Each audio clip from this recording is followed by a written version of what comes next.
What is the theology that has shaped the understanding and practice of worship in the Filipino way?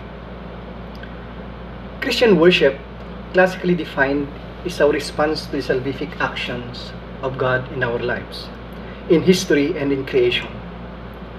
We can basically proceed from this classical definition when thinking about Filipinizing our worship. God was in the fine prints of our story as a people. We have that love story with God that we need to celebrate. Celebrate not in the Euro-American ways of those who introduced the Christian faith to us, but in our own distinct devotional ways as Filipinos. This is the Christological starting point of our Filipinizing our worship. God became Filipino. We saw God as active in our stories and struggles as a people.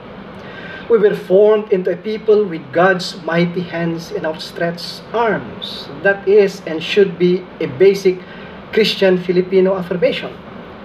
We even have our own Exodus version in the struggle of the Indio against the forces of colonial oppression. Historically, we trace our beginnings as a national community from that salvific event. There are, like in the Hebrew story, precursors to our own Exodus. These are the smaller narratives that are revelatory of God being present and actively at work. Together, these smaller narratives constitute and are now weaved into our grand narrative as a national community.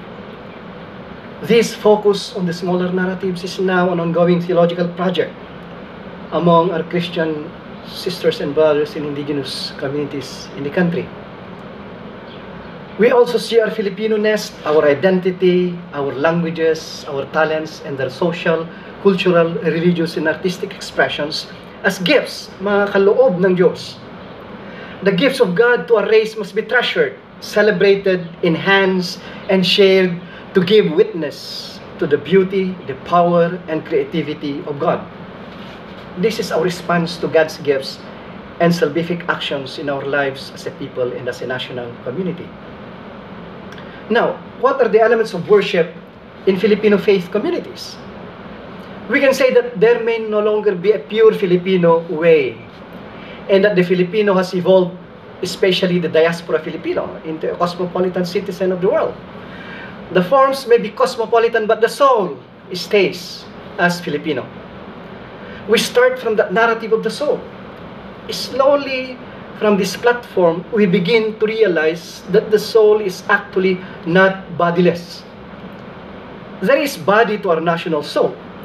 However wrapped this body is with layers and layers of cultural garbs, Western garbs, the body surfaces at the end of the day as the primary designer. Normally, in our worship services, we start by playing the organ or the piano, or here the choral and trua. But alternatively, we can play instruments like the kalalang, or beat the gongs and the gansas of our indigenous communities. This brings us closer to the earth. This brings us closer to God's garden and become gods again. We normally start our services by lighting candles and scents, our soul and body being transported to God's realm. Alternatively, we can also start the service by planting the reed sticks or the pudong. The pudong is like it's a grass variety in the Cordilleras, which they use for their own rituals. When we plant the pudong, we reclaim the space where we are gathered as sacred, and that the spirits of our ancestors and the spirits in our forests and mountains are with us. The whole created reality, seen and unseen, are or is with us, crying glory to our Creator God or Lover God. In the planting of the pudong, we declare that God is the creator and owner of everything, not this and that mining company. In planting the pudong, we declare our faith that everyone and everything we have left behind in our coming to this place is safely secured under God's watch. These include our loved ones who are bedridden and left in the house, our homes and properties, our places of work and play, in our communities. Also, normally in our services, we celebrate the communion by staying subdued and solemn and meditative and reflective. Alternatively, we can do a piging around the table, a fiesta around the table.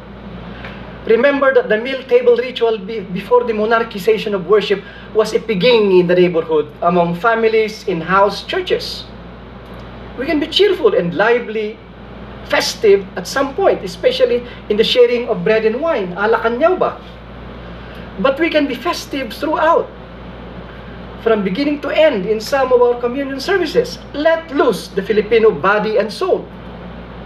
Moreover, we can conclude our celebration with traditional Pinoy mano po. Mano po. This was actually a proposal from a colleague, a Tagalog liturgiologist based at Siliman Divinity School. The act is a two-way act. The mano po is a two-way act, a mutual act of dispensing and receiving blessing, and recognizes the spiritual leadership of our elders, even as we equally affirm the importance of blessing our elders with our mano po gesture. There are so many things that we can contribute to the church universal, to the church ecumenical. Worshipping in the Filipino way is our contribution